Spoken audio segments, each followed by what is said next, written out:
नमस्कार, आज हम आपको लेकर चलते हैं गुजरात के जामनगर शहर में, जहां छिपा है भारत की अनमोल धरोहरों में से एक, विश्व की सबसे प्राचीन भगवत गीता।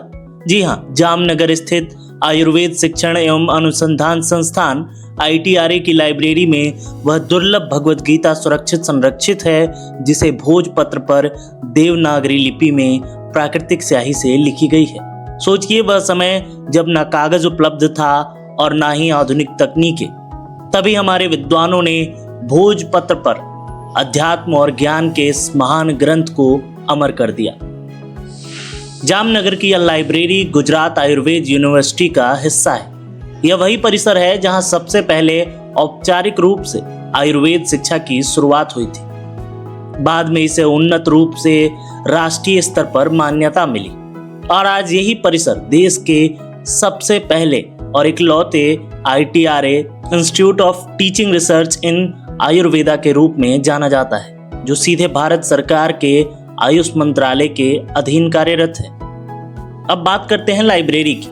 ITRA की इस ऐतिहासिक लाइब्रेरी में 20,000 से भी अधिक पुस्तकें रखी गई हैं। पुस्तकें आजादी से पहले रखी गई हैं, यानी 100-150 साल पुरानी। यहाँ आने वाले अभ्यर्थी, शोधकर्ता और आयुर्वेद के विद्वान पांडुलिपियों का उपयोग अपने अध्ययन और अनुसंधान कार्यों के लिए करते हैं। पुराने समय की लेखन शैली, भाषा और आयुर्वेदिक शास्त्रों की गहराई को प्रत्यक्ष रूप से समझने के लिए यह अनोखा अवसर होता है। विश्व की सबसे प्राचीन भगवत गीता, जो न सिर्फ आध्यात्मिक रूप से महत्वपूर्ण है, बल्कि भारत की सांस्कृतिक विरासत को भी जीवंत रखे हुए है। यह पांडुलिपि हमें यह याद दिलाती है कि हमारा देश सदियों से ज्ञान, विज्ञान और अध्यात्म का केंद्र रहा है और इस धरोहर को संभाल कर रखना हम सबकी जिम्मेदारी है। जामनगर का यह स्थान सिर्फ आयुर्वेद का खजाना नहीं है, बल्कि भारत की प्राचीन विद्या और संस्कृति की महानता का साक्षात प्रतीक है। हमारे संस्थान के केंद्रीय ग्रंथालय के पांडुलिपि विभाग में एक ऐसी गीता जी है जिसमें 745 श्लोक मिलते हैं। महाभारत के भीष्म पर्व में कृष्णार्जुन संवाद के रूप में जो गीता जी है, वहां पर उसका अगर हम श्लोकों का अगर हम हिसाब करें तो वो 745 होते हैं। तो ये 45 श्लोक बहुत कम गीताओं में मिलते हैं और उनमें से एक अनमोल गीता जी जो है, जो कि भुर्जपत्र पर लिखी गई है और लगभग वो 700 साल पुरानी है।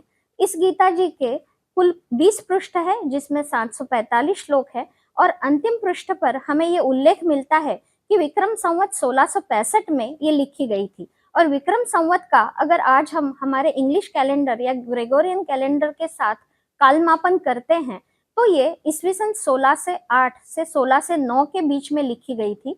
और इसका अगर हम भारत के इतिहास के साथ अगर संबंध जोड़ते हैं तो लगभग मुगल बादशाह सम्राट अकबर के काल में या उनके पुत्र जहांगीर के काल में ये लिखी गई है।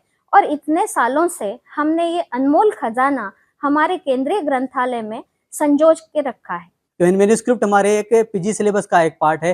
जब हमें पता लगा कि हमारे यहाँ पर मैन्युस्क्रिप्ट विभाग है, वहाँ पर विभिन्न प्रकार की वहाँ पर मैन्युस्क्रिप्ट हमें अवेलेबल है, तो हमें बहुत उत्सुकता हुई कि हमें एक बार देखना चाहिए। तो तभी हमारे विभाग के अंदर डॉक्टर शुभांगी कामले मैम है, जिनको मैन्युस्क्रिप्ट से संबंधित में विषय में बहुत अच्छा ज्ञान है। तो उन्होंने हमें जब फर्स्ट टाइम हमारे कॉलेज की मैन्युस्क्रिप्ट विभाग का भ्रमण कराया तो हमें बड़ी उत्सुकता हुई कि आज हमें मैन्युस्क्रिप्ट देखने को मिली है। हमने मैन्युस्क्रिप्ट के बारे में बहुत सुना है कि मैन्युस्क्रिप्ट ऐसी होती है, लेकिन हम कभी देखा नहीं था। जब हमने फर्स्ट टाइम देखा तो बड़ा लगा कि यार ये क्या है। तो उनको मतलब वो इतनी एक बहुत ऐतिहासिक होती है, उसमें बहुत सारे हिस्टोरिकल होती है, तो उसको क्या है कि हमें छूने नहीं दिया जाता है। क्योंकि वो उनको डैमेज होने का खतरा रहता है।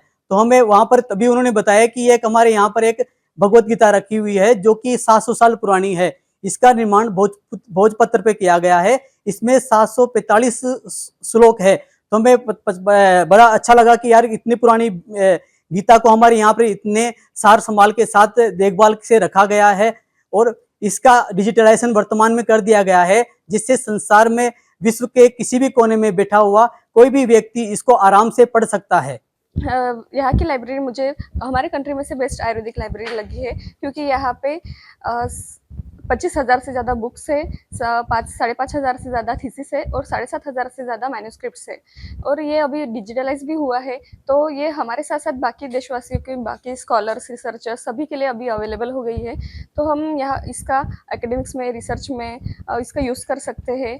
और वो इतना प्राचीन हमारे पास नॉलेज है, वो हम आगे उसका स्टडी करके उसका हम नॉलेज क्लिनिकल भी अप्लाई कर सकते हैं। इससे आपको क्या प्रेरणा मिलती है?